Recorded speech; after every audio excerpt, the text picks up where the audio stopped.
the mystery of the hour, gathered here in one strong body, gathered here in the struggle and the power. Spirit, draw near.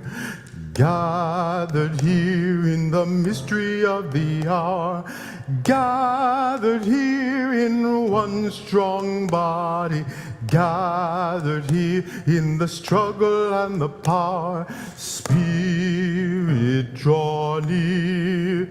Will you join me? Gathered here in the mystery of the hour, gathered here in one strong body, gathered here in the struggle and the power. Spirit, draw near. We need some strong beat keepers.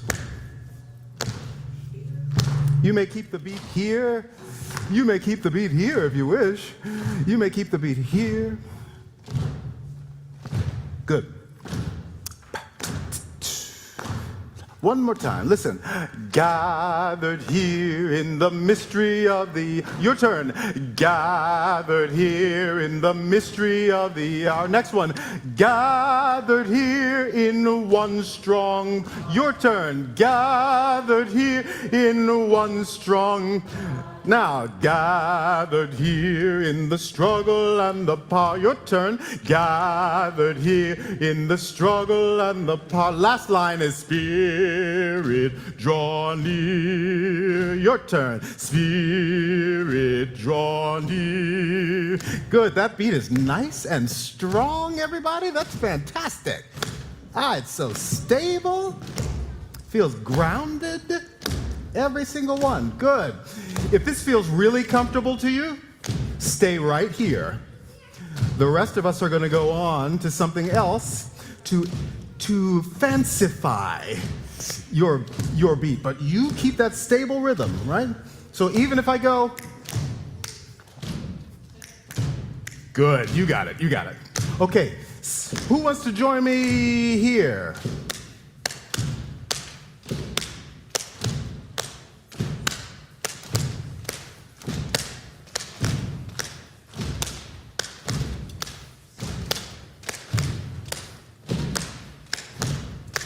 Let's try it. Here we go. Gathered. Gathered here in the mystery of the hour, gathered here in one strong body, gathered here in the struggle and the power. Spirit, draw near. Gathered here in the mystery of the hour, gathered here in one strong body, gathered here in the struggle and the power. Spirit, draw near. Who's on this with me? Yep.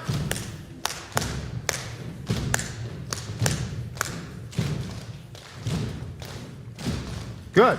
Yes. Keep it going. Okay, if either one of those parts feels good to you, stay right there. If you're still not feeling the adventure, come along with me. Oh, there we go.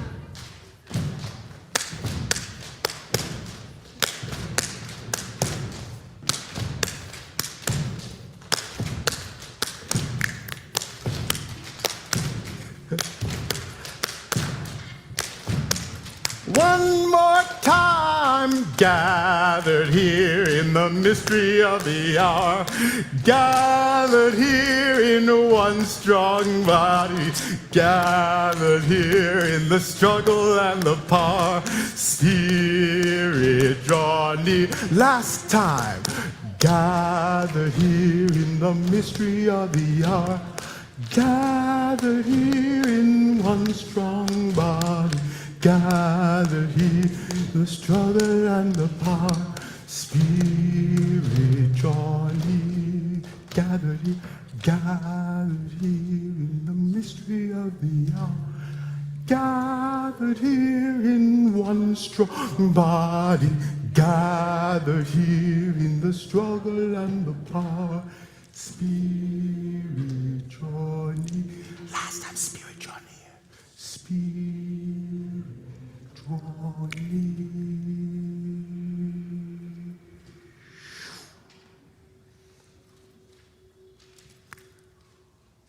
Yes.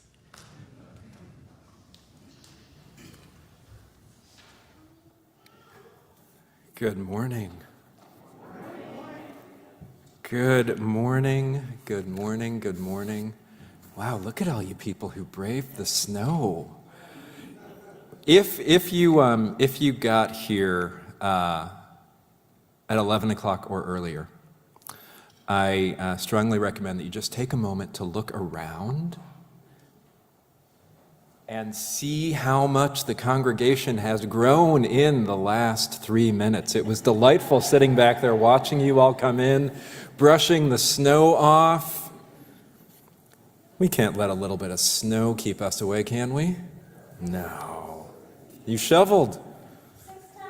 Yeah, and I think we're going to shovel a few more. Are there people online with us this morning? Oh, yeah. How many folks are with us online? How many? 35 people. Okay, so let's wave at the cameras. Hi, everybody online. Well, 35 devices, so that's probably like 80 people. Yeah. Church math, come on. Good morning, friends. My name is Reverend Arif Mamdani. I'm one of the ministers here, and it is such a joy to be with you all this morning. We are joined in worship this morning by so many people that are helping to make this service possible. I want to say some thank yous, some words of acknowledgement and gratitude. First of all, to Sheshton for arranging our flowers and birds. If you happen to, is Sheshton here? No, and I didn't see her in the first service either. So if you happen to see her, let her know that, this is amazing. If you find yourself zoning out at any point in the service, just bring your mind back to one of these birds here. There's a lot going on up here, and you can use that as a place to anchor back into where we are in time and space. Want to say a huge thank you to the folks back in the sound and AV booth for making all of this possible.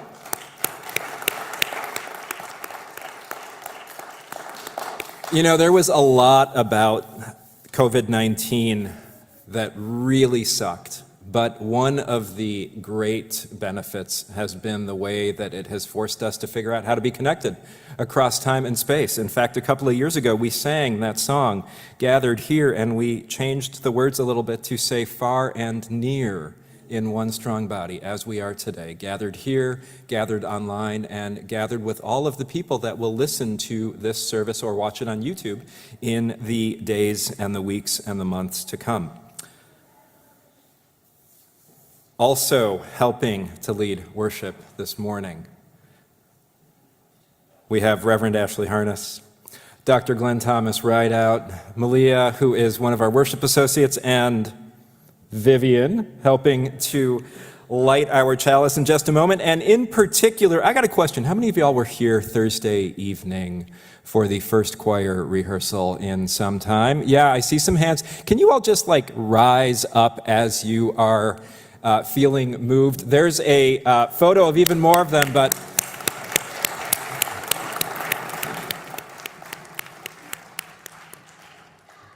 I was given very explicit instructions to embarrass you all in some way. Was that embarrassing enough? Yeah, we could do a little bit better. Okay, let's try it again. Woohoo! And folks online, we need you to cheer so loudly that we can hear it here at 3400 DuPont. Oh, you hear that? They're there. There is so much excitement and enthusiasm. And if, for whatever reason, you were not able to join on Thursday, if you forgot to sign up, choir, it's the place to be.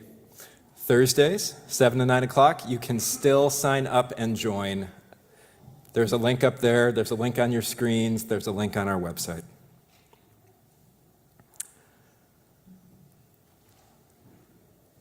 So as we settle in,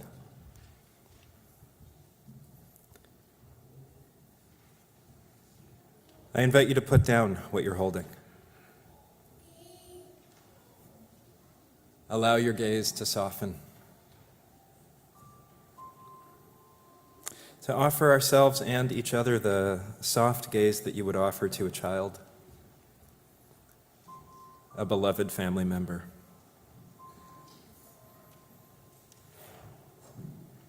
This gentle kindness that when we feel it, it brings a little smile to our lips. And I invite you to let the space of that smile just radiate through your body, warming us, warming the space around us.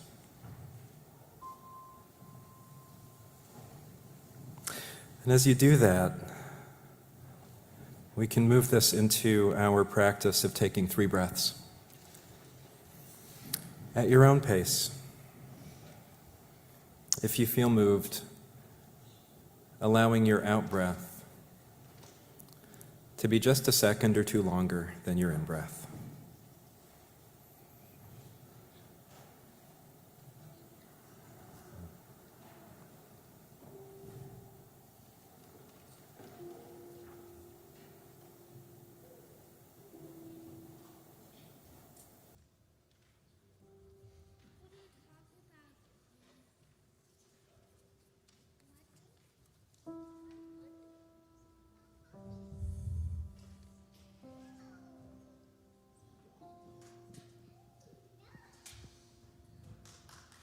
As we allow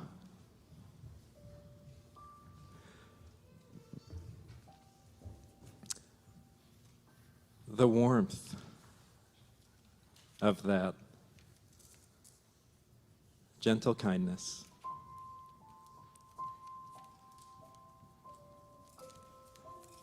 to move through our bodies.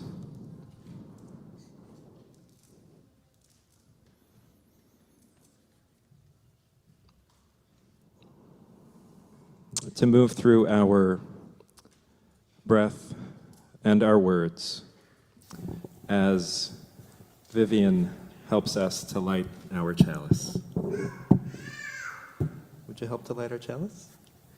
And will you all join in the words for lighting our chalice?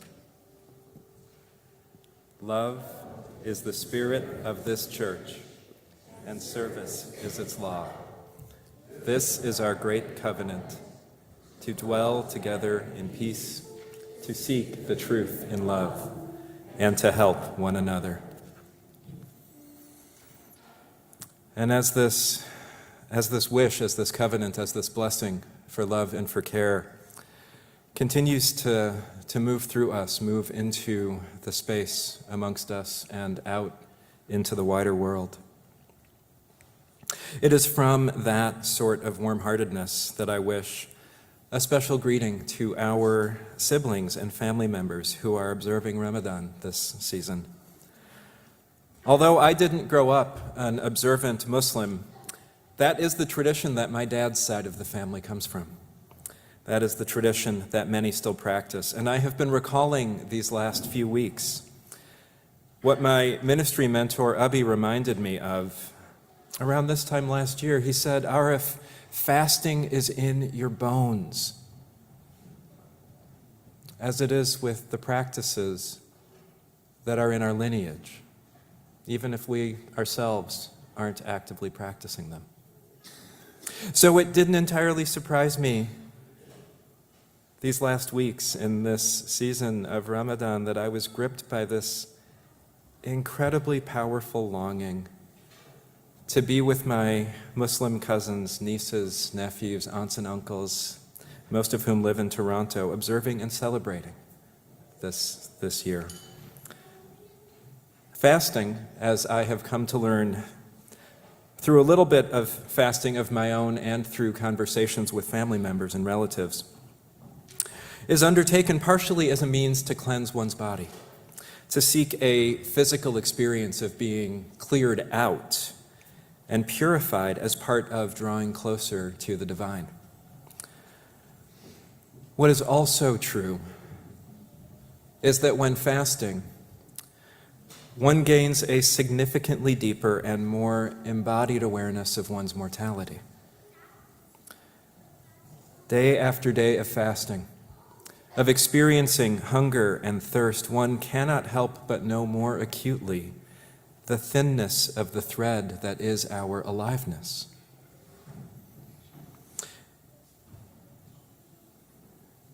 And so with all of that moving in my heart this season, I've been wondering what it means that Ramadan sits so close to Easter. Another important tradition within this community, within Unitarian Universalism, and within the country that we live in. What does it mean that two siblings of the same God observe rituals that compel their followers toward rituals and practices that make us think about our mortality as well as our rebirth, all in the same season, all in the same cycle? Where is our place here, today, in this renewal of which we are all a part? Come, let us worship together.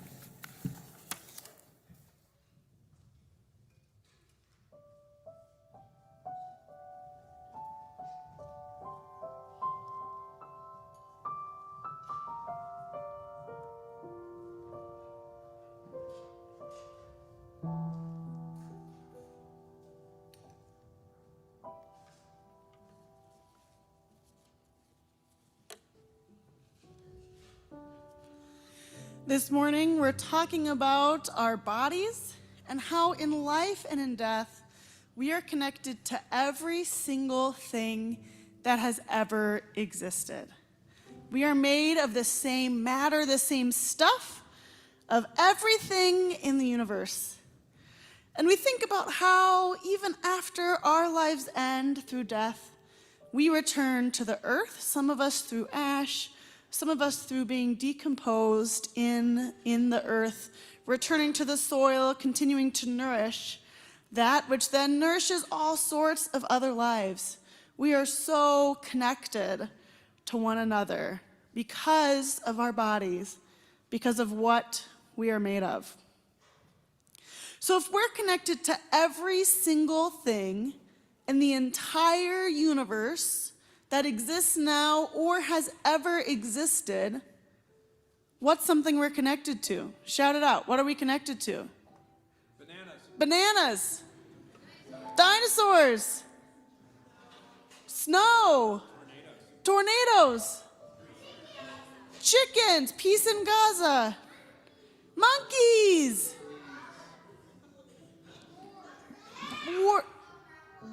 Raptors. Yeah.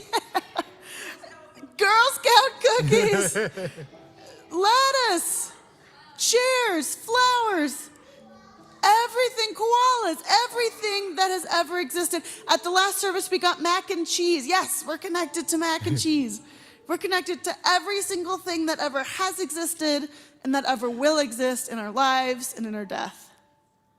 This morning, I'd like to share with you a song that I wrote. It's very geniusly titled The Universe Song, and is about the universe.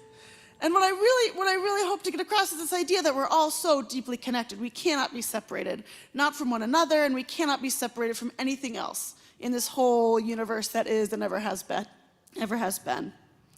So I'm going to sing this song, but it's a responsive song, so you have two roles. So we're going to hear the word dust multiple times as we sing through. And when you hear the word dust, I want you to poof into dust. Poof. Show me your poofs. Dust. Poof. That's exactly right. One more time. Dust. Poof. That's exactly right. And when you hear the word enough, you'll hear this word twice. I want you to find someone in a different pew and give them a high five. So practice now. Find your person. Find your person in a different pew. Give them a high five. We're connecting because only together are we enough. A high five. High five with someone in a different pew. That's exactly right. We are connecting beyond our borders. All right. So we've got our dust. Poof. and our enough are high fives. Let's see how we do together.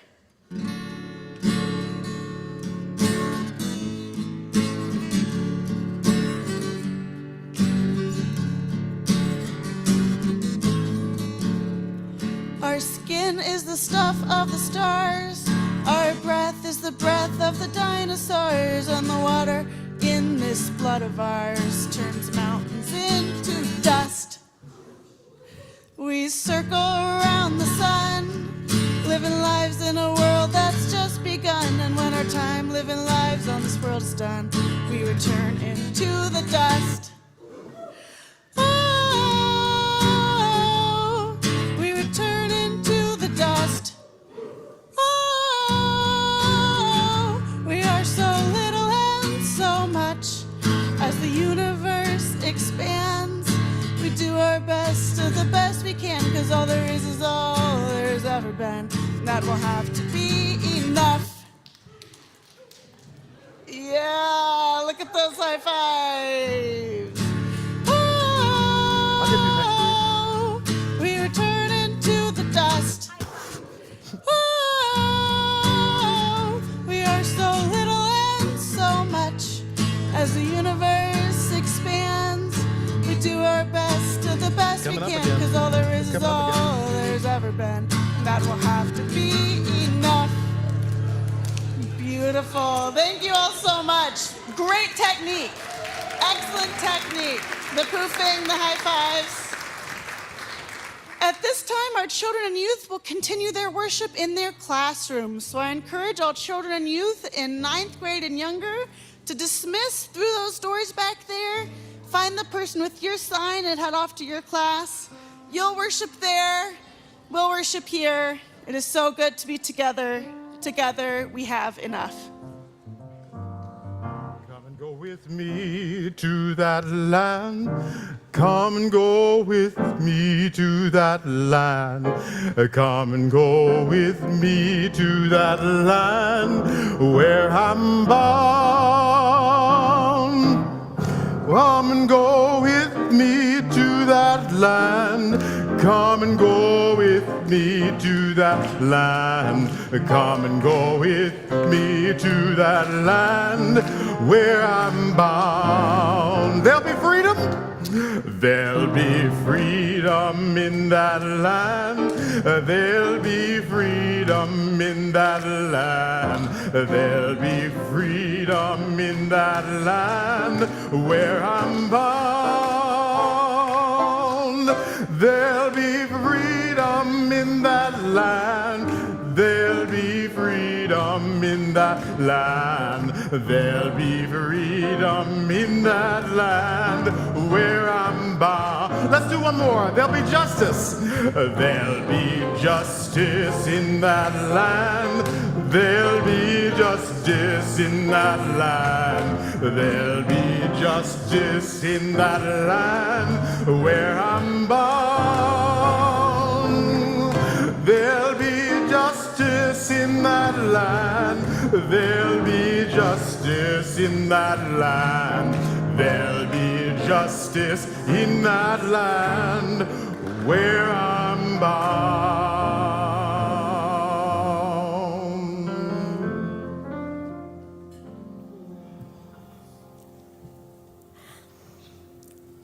Good morning. My name is Malia. I use she, her pronouns. I'm going to do this just like that. And I'm one of your worship associates and also one of your resident seminarians. And it's always a pleasure to be with you here this morning. The moment that I first felt my own turning, I was sitting on the chancel at the long-term care center singing the hymn, "Here I Am, Lord." I was surprised to find myself tearing up. Surprised because I had just spent the last hour stewing in my own theological juices. I was kind of agitated because, for one thing, I turns out really dislike the traditional Christian images of the sacred as monarch, ruler, king, even Lord. But worse than that, to be honest, I was at the front of the room, concocting arguments for why the words of the liturgy that I was listening to were destructive, harmful, maybe even wrong. But in that moment of turning, the words suddenly and quite unexpectedly gave way to a shared experience of the holy.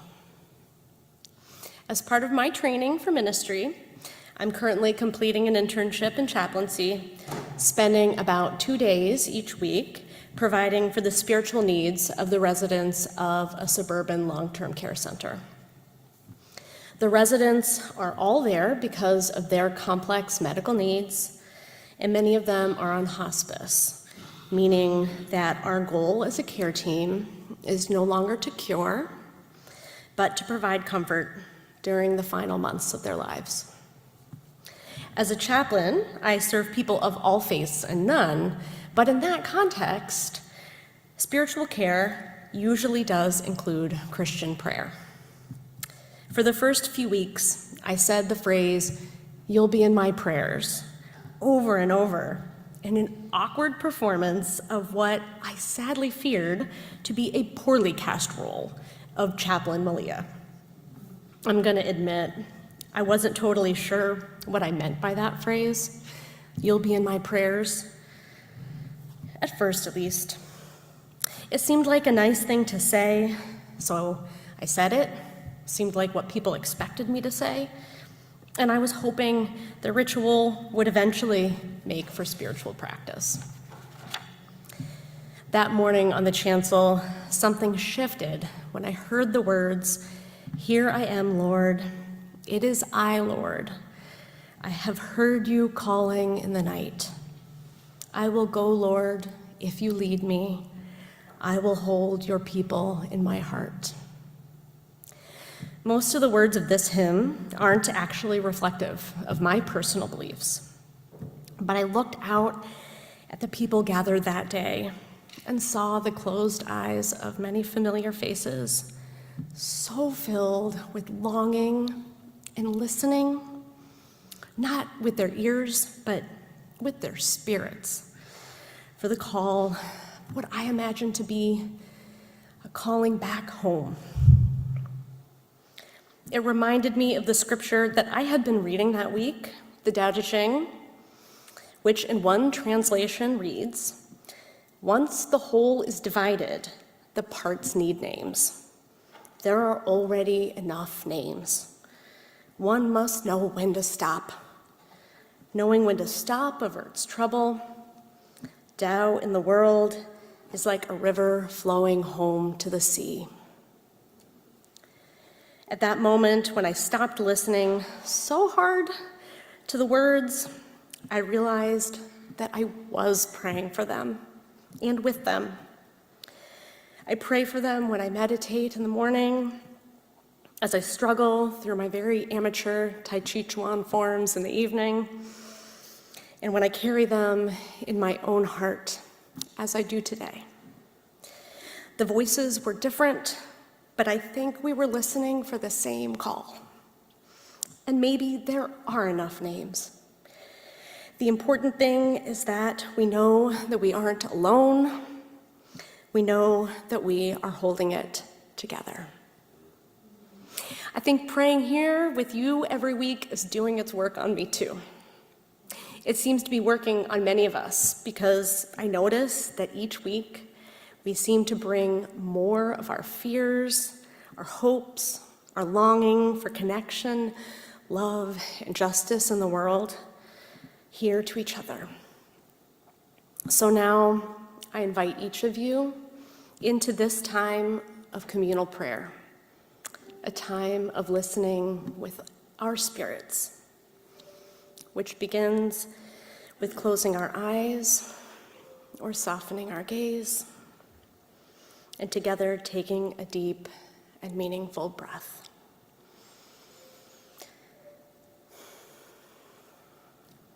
Take a moment.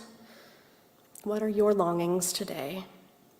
Who are you carrying in your heart with love, celebration, or tenderness? We're gathered here to collectively hold these longings, joys and sorrows, whether you speak them aloud, share in the chat, or simply place a hand over your heart. After each person shares, we'll say in unison, "You are not alone, we are holding it together." And with that, the circle is open. I asked prayers for my brother. He's at advanced Parkinson. He lives in El Paso, and I haven't seen him for years. For a brother far away who is suffering, you are not alone. We are holding it together.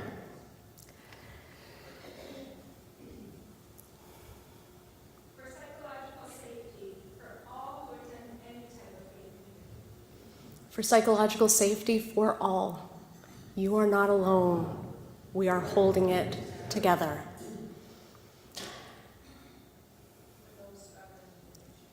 For those struggling with addiction, you are not alone. We are holding it together.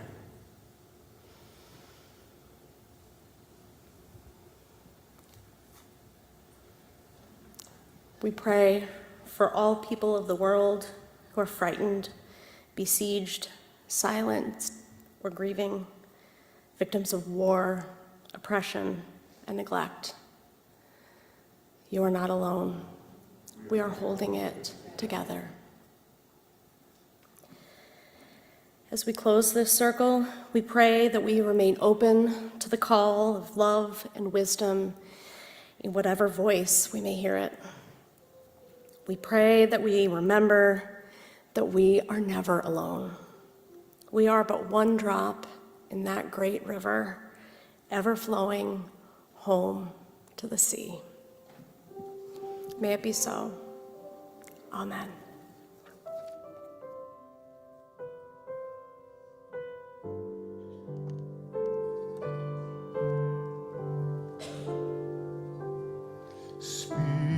Spirit of life, come unto me.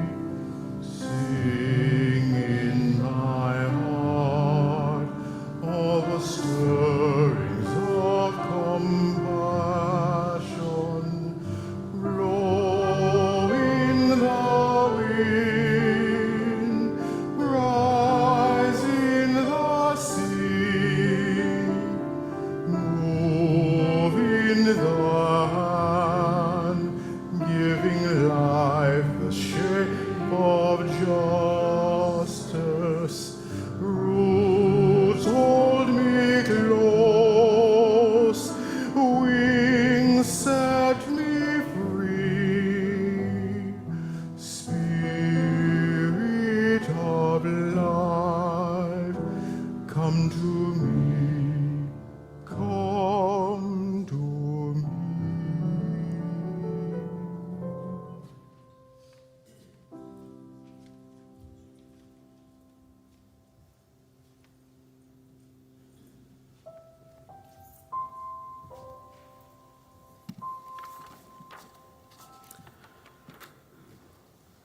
Dear ones, we have arrived together at the moment in our service where we make time for the spiritual practice of generosity.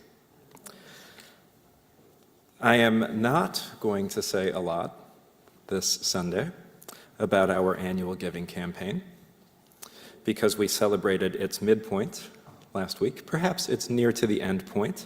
My point here is that we are not quite done. We are getting ever closer, and if for whatever reason you have still forgotten to make your commitment to this year's annual giving campaign, if your envelope is still sitting on your table, if you are someone that, like me, keeps thinking, oh yeah, I'm going to do that tomorrow, maybe today's tomorrow. Maybe this is your opportunity.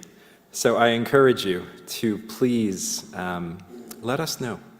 Let us know what your commitment to support the ministries of this church is for the next fiscal year. This morning's offering, if you were here, during the first service, you know that Dr. Glenn Thomas and I got a little carried away with our puns. Okay. I might have been incited a little bit because this morning's offering goes to support the work of Habitat for Humanity. I'm curious how many of you have been part of one of the many builds with Habitat that we have participated in over the years. I'm seeing lots of hands go up. Folks, this is one of, one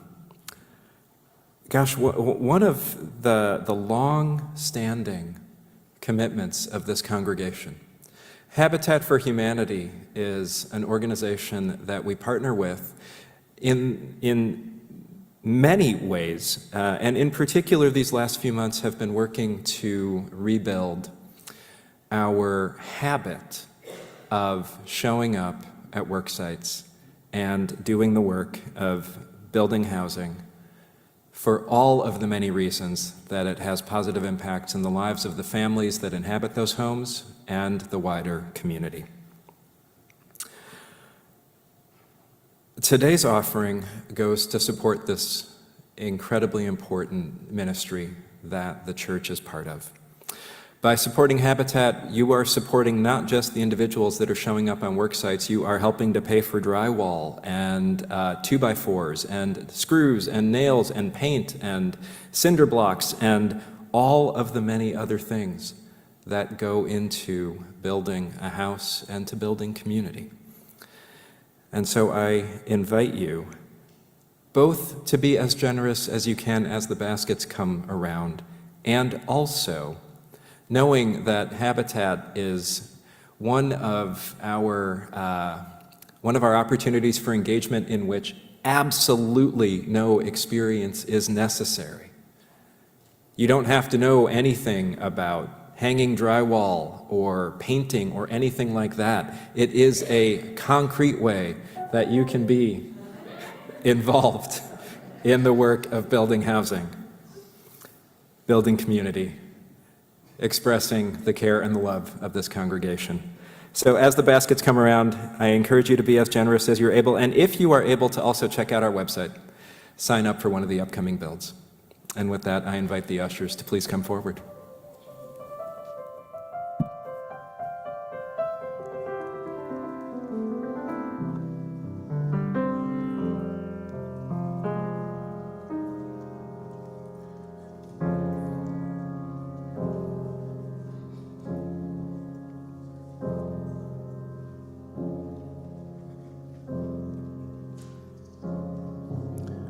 I am a poor pilgrim of sorrow. I'm left in this wide world alone. No hope have I for tomorrow. So I've decided to make heaven my home.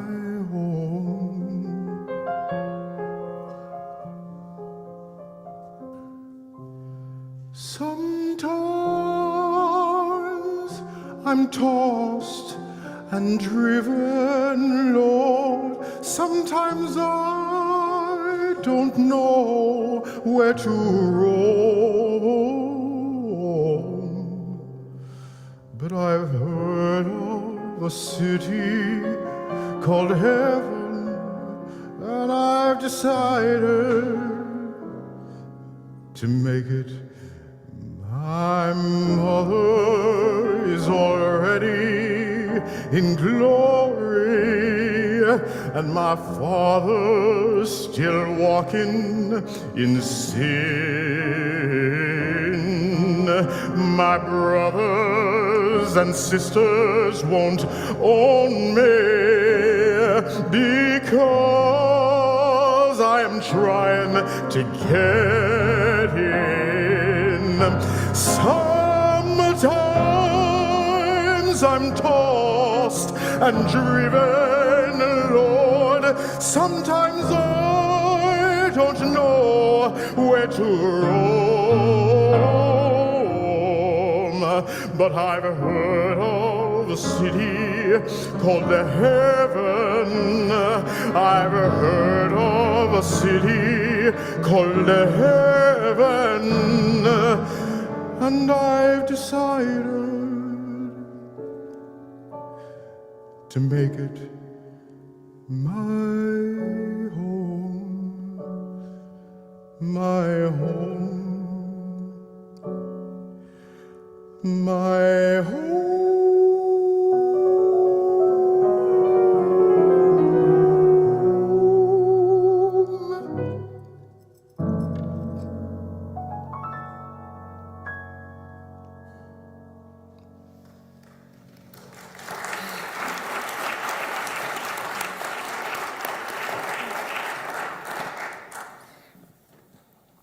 Our first reading this morning is an excerpt from Wash Your Hands by Dory Midnight, written in 2020. Wash your hands like you are washing the only teacup left that your great-grandmother carried across the ocean, like you are washing the hair of a beloved who is dying, like you are washing the feet of Grace Lee Boggs, Beyonce, Jesus, your auntie, Audre Lorde, Mary Oliver. You get the picture. Like the water is poured from a jug your best friend just carried for 3 miles from the spring they had to climb a mountain to reach. Like water is a precious resource made from time and miracle. In the middle of the night, when you wake up with terror in your belly, it is time to think about stardust and geological time. Redwoods and dance parties, mushrooms remediating toxic soil. It is time to care for one another, to pray over water, to wash away every fear every time we wash our hands. Our second reading is excerpted from John 13, yes, from the Christian Bible, written between 90 and 100 CE. Then Jesus poured water into a basin and began to wash the disciples' feet and to wipe them with the towel that was tied around him.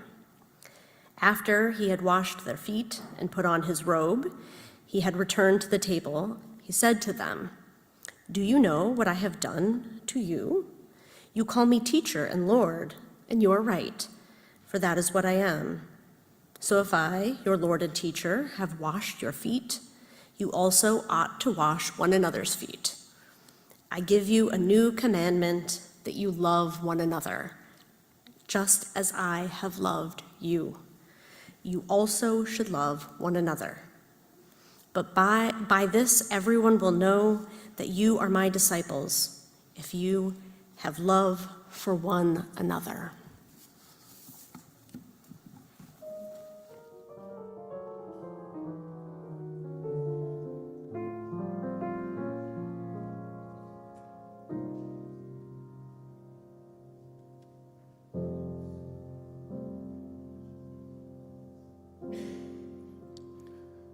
Precious Lord, take my hand, lead me on, help me stand. I am tired, I am weak, I am worn.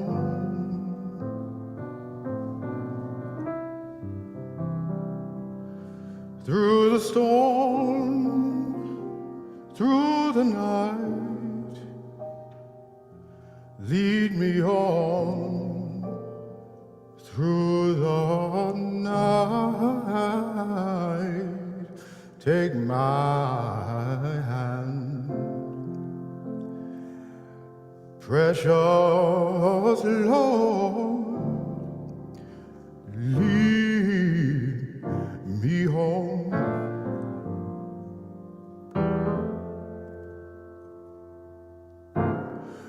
when my way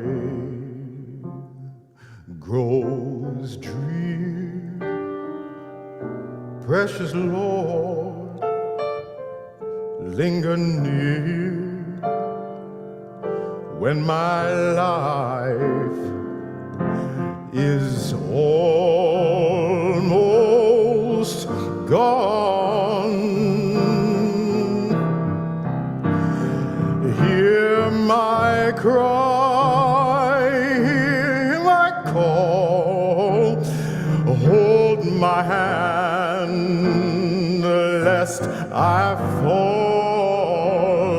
Take my hand, precious Lord, lead me home. When the darkness appears and the night draws near and the day is past and gone. Oh, at the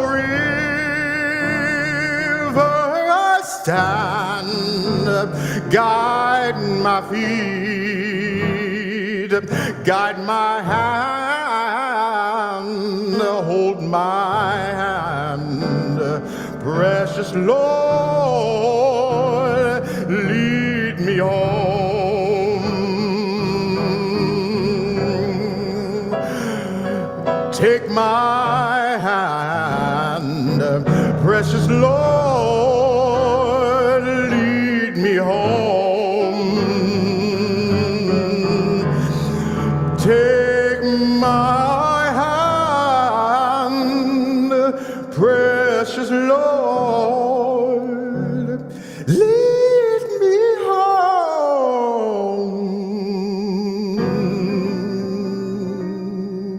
Lead me home.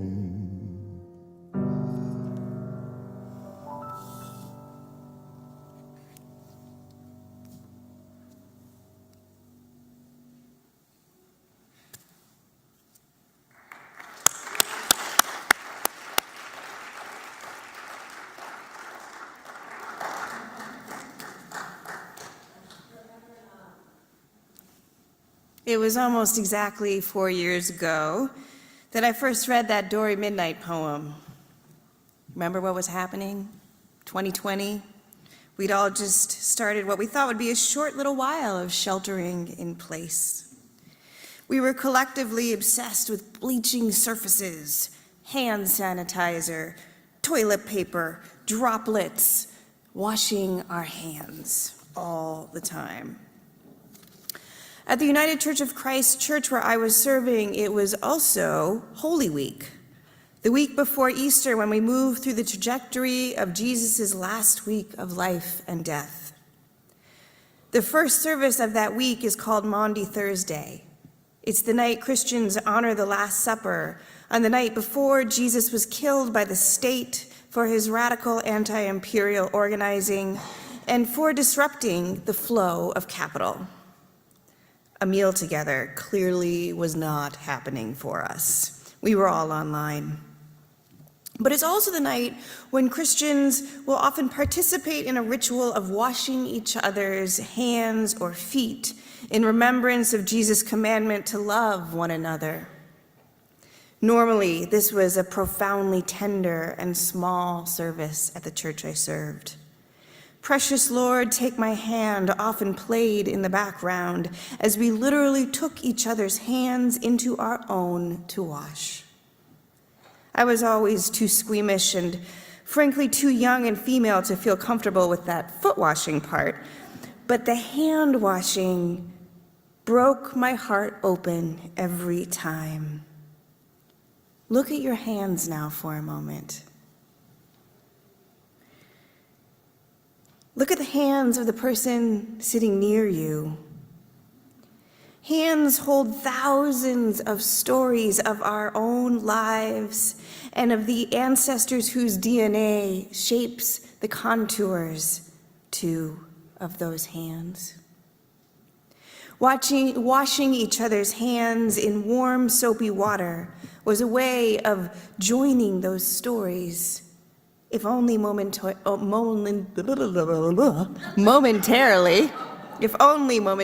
and if only symbolically. It was an embodied practice of love in the face of fear and death. So that year, 2020, when that Thursday rolled along, we all sat at our computers instead. There were easily 3 times the number of people who usually gathered in person for that service. We desperately knew we needed each other in those days. I had invited people to bring their own hand sanitizer to set next to a candle near their computer. I was almost 8 months pregnant, desperately trying to find a quiet room in a house that also held my 2-year-old, my wife, and my mother, who was recovering from a hip surgery that had happened on the day COVID arrived in Minnesota. We spoke of the crucifixions, the deaths made possible by empires past and present. I said, we remember that on the night before Jesus was arrested by those who feared him, on the night before she was infected inside an ICE facility, on the night before he died because racism kept him from getting the health care he needed for too many years before this pandemic even began, on the night before they died without family by their side, on the night before he was crucified. I sat at my computer as I watched some of my beloved congregants in their tiny Zoom boxes squirt hand sanitizer on each other's hands in their homes and lovingly clean each other's hands as I read, "Wash your hands, like you are washing the hair of a beloved who is dying, like you are washing the feet of Grace Lee Boggs, Beyonce, Jesus, your auntie, Mary Oliver." You get the picture. As I sanitized my own hands, I found myself with tears in my eyes, a release of so much. What I would have given to touch their hands, to hold our pulsing fear and love in my palms.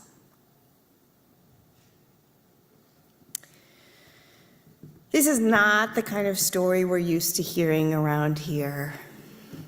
I know. How are we doing? You okay? Okay. As you may have read in the Liberal this week, at the heart, the commemoration of Easter within First Universalist underscores a multifaceted understanding of resurrection, tradition, and continuity beyond physical existence. The observance serves as a poignant reminder of the cycles of life and renewal, both in the natural world and within ourselves. But this is the thing. We are missing part of the Easter story.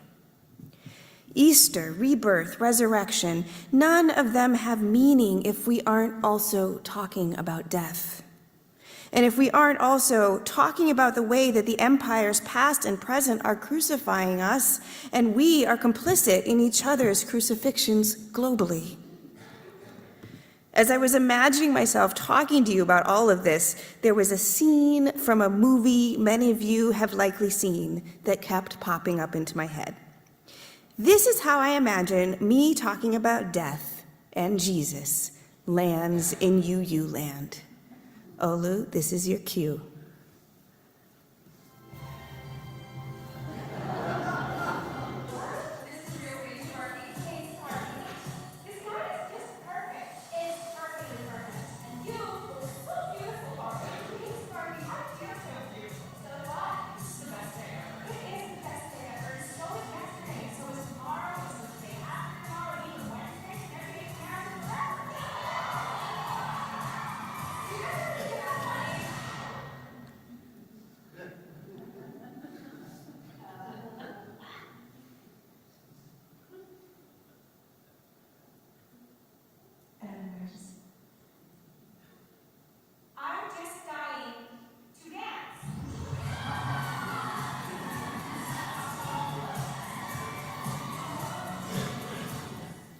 It's okay to laugh, it's supposed to be funny. We live in a dominant American story that does not like to get close to death or pain or loss. I don't know about you, but my inbox is full of Easter ads already for baked goods, matching children's dresses, flowers, Easter eggs. Death and pain and loss do not have a lot of mass market appeal. And we live in a dominant UU story of progress.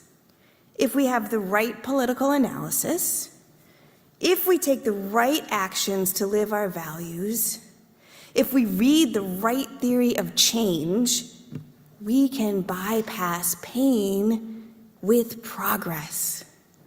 Please? Pretty please? I would like to.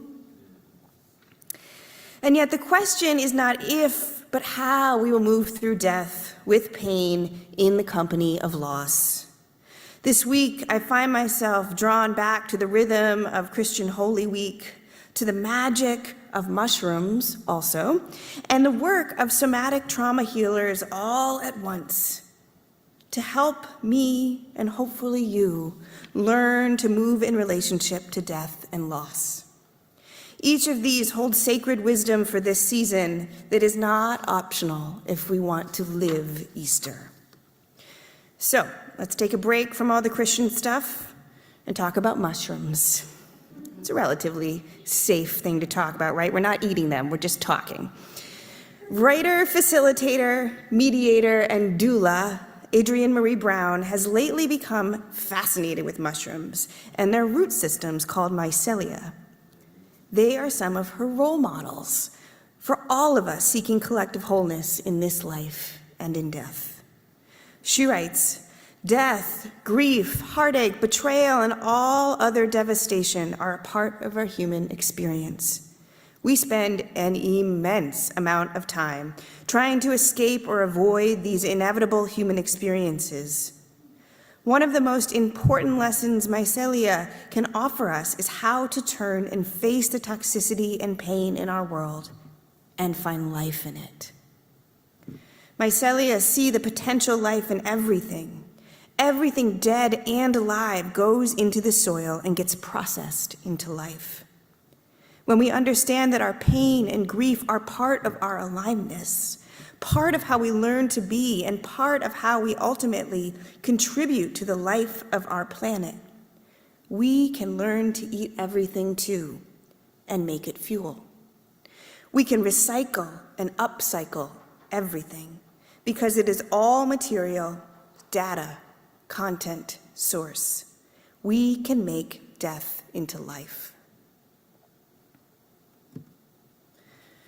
What deaths and heartaches are you trying to avoid instead of metabolizing?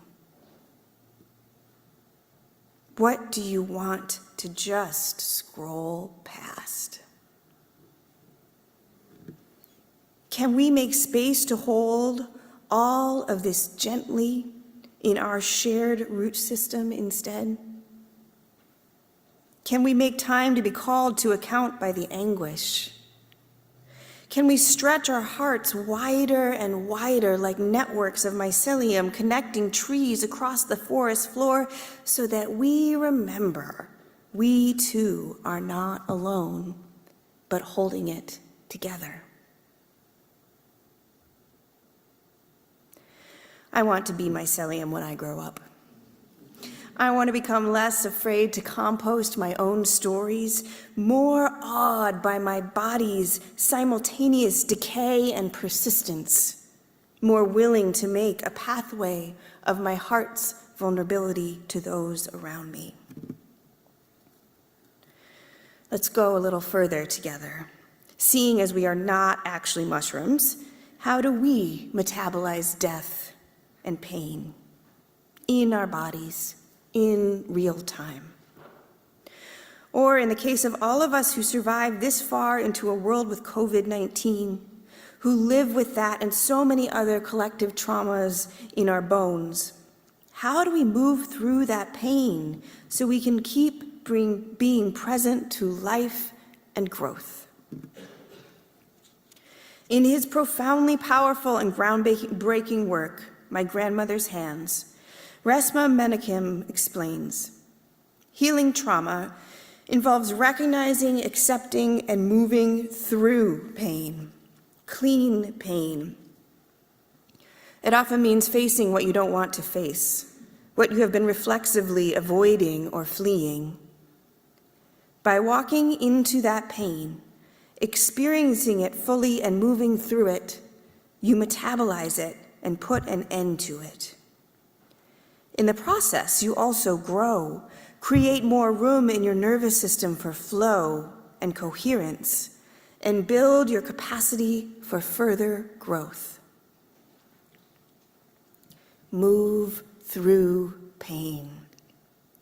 Let pain move through you. That's the key.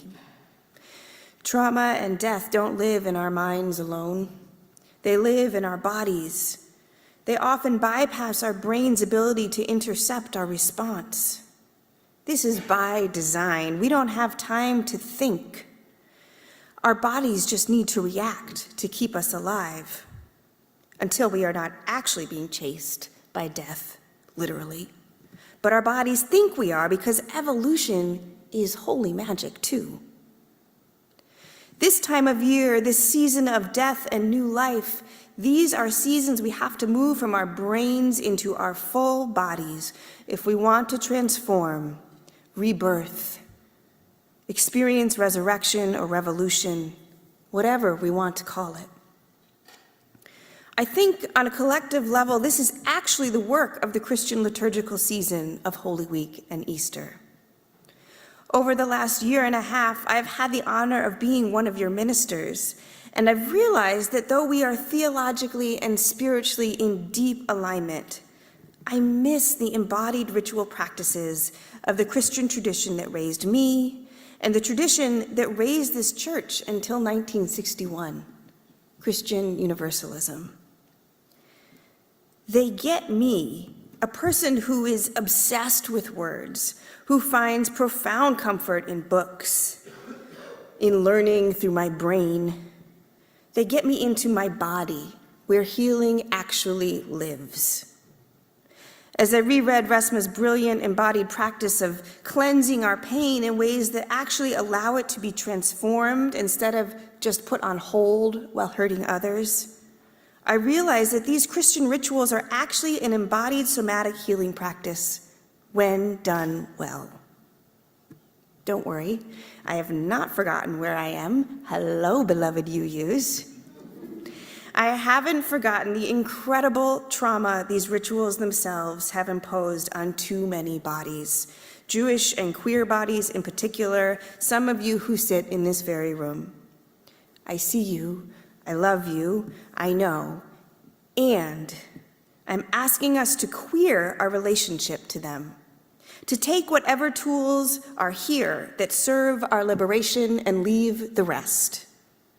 When I was studying in seminary with Dr. James Cone, who was one of the intellectual giants of Black liberation theology, and trying to form my own queer theology of sin from within the Christian scriptures, he said to me, and I quote, "Kill the God that is hurting your people so you can take what is yours to be free."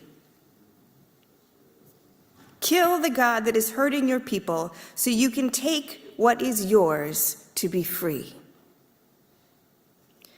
These stories are a part of our collective inheritance as UUs, so I invite each of us to do the same. I'm going to walk us through a brief meditation based on Resmaa's work now, to move cleanly with pain, to transform it instead of moving against it or numbing ourselves in its presence and creating dirty pain. Some might say that crucifixion is the ultimate act of systemic, imperial, dirty pain, the kind that comes out sideways, processed through other people's bodies instead of being felt in our own bones, held gently and released. So let us practice now together. We are going to sit with a moment of pain. I invite you to choose gently and carefully, or if it's all just too much, don't do it. Sit in the quiet care of your own heart in a way that serves your liberation. For this practice, you might choose a moment from our collective experience of living through the pandemic over the last 4 years, if that feels safe enough in your body now. We are still feeling the reverberations of that time in this community. We have seen in the conflict in this community how some of our pain has come out dirty, sideways on each other. Sitting with that time's pain is a worthy option for healing this morning. I'm going to sit with the image of my body, full with the memory I started with today, sitting at my computer, leading services for Holy Week, pregnant with a baby and anxiety. It's not a moment of active harm. It's a moment that holds all of that time with realness and also tenderness. I invite you to find a memory to sit with now. Get quiet and breathe. Put your hands on your lap or your knees.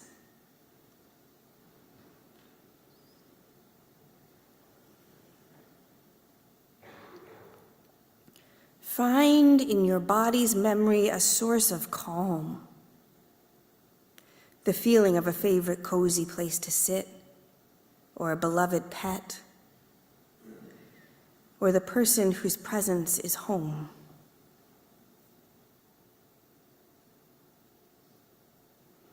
Let that uncomfortable memory and the safety you are holding in your body sit together inside of you.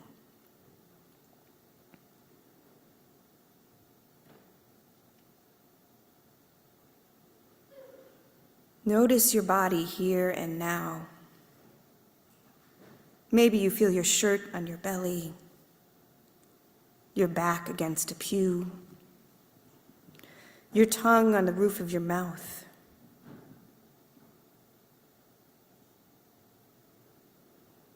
As any thoughts or feelings arise, bring yourself back to these sensations of your body in the here and now. This is how you settle your nervous system.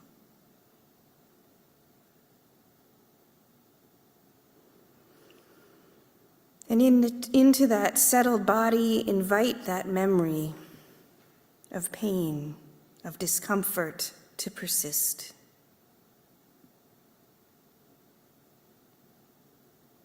Feel the discomfort.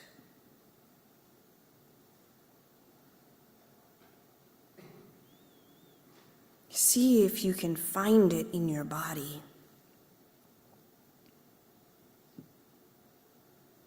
Maybe even place a hand on it so you can hold it with tenderness as you breathe, as you soothe yourself, as you notice the pain.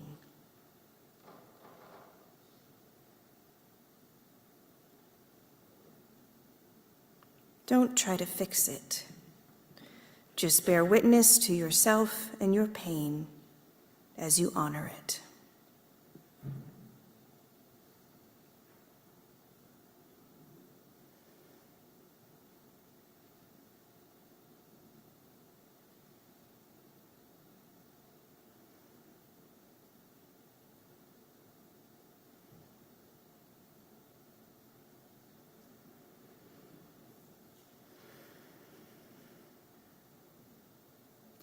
This is Holy Week in your body.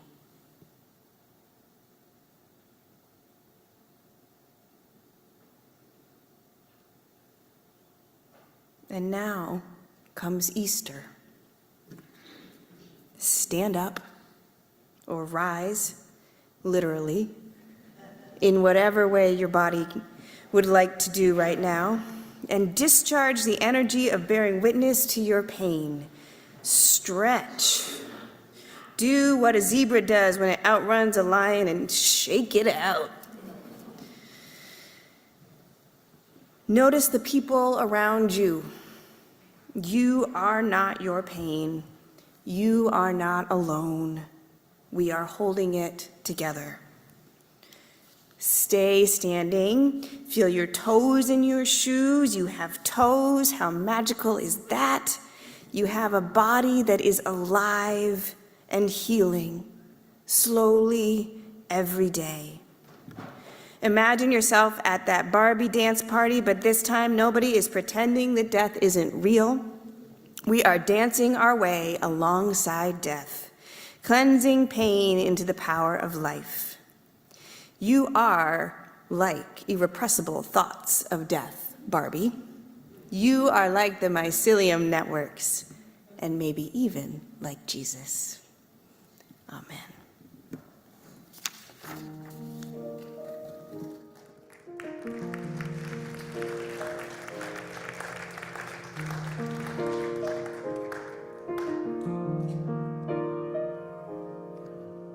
For all that is our life, we sing our thanks and praise. For all life is our gift, which we are called to use to build the common goal and make our own days glad. For needs which others serve, for services we give, for work and its rewards, for hours of rest and love, we come with praise and thanks. For all that is our life, for sorrow we must bear, for failures, pain, and loss, for each new thing we learn, for fearful hours that pass, we come with praise and thanks. For all that is our life, for all that is our life, we sing our thanks and praise. For all life is a gift, which we are called to use to build the common goal and make our own days glad.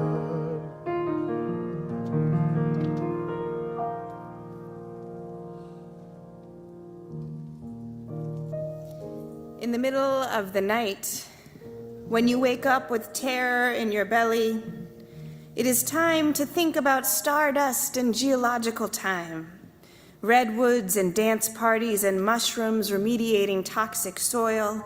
It is time to care for one another, to pray over water, to wash away fear. Every time we wash our hands. May it be so, may we make it so. Where you go, I will go.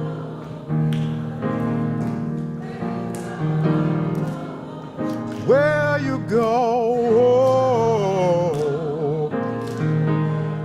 where you go, I will go.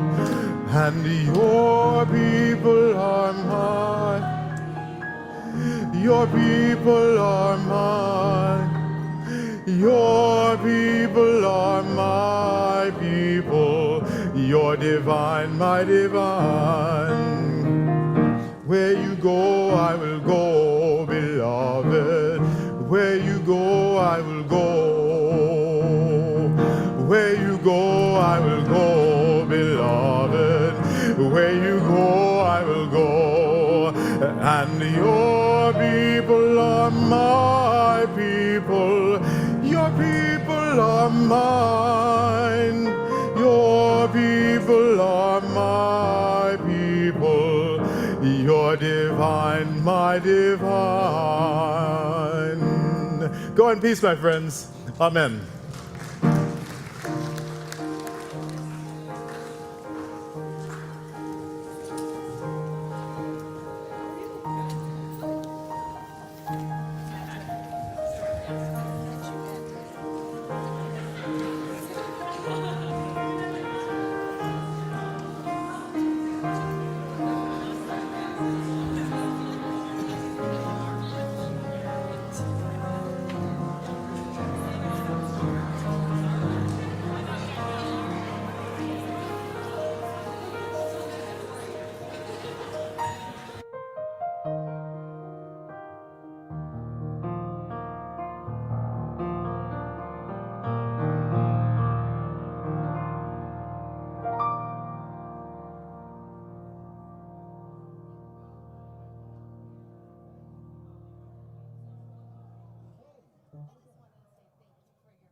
you.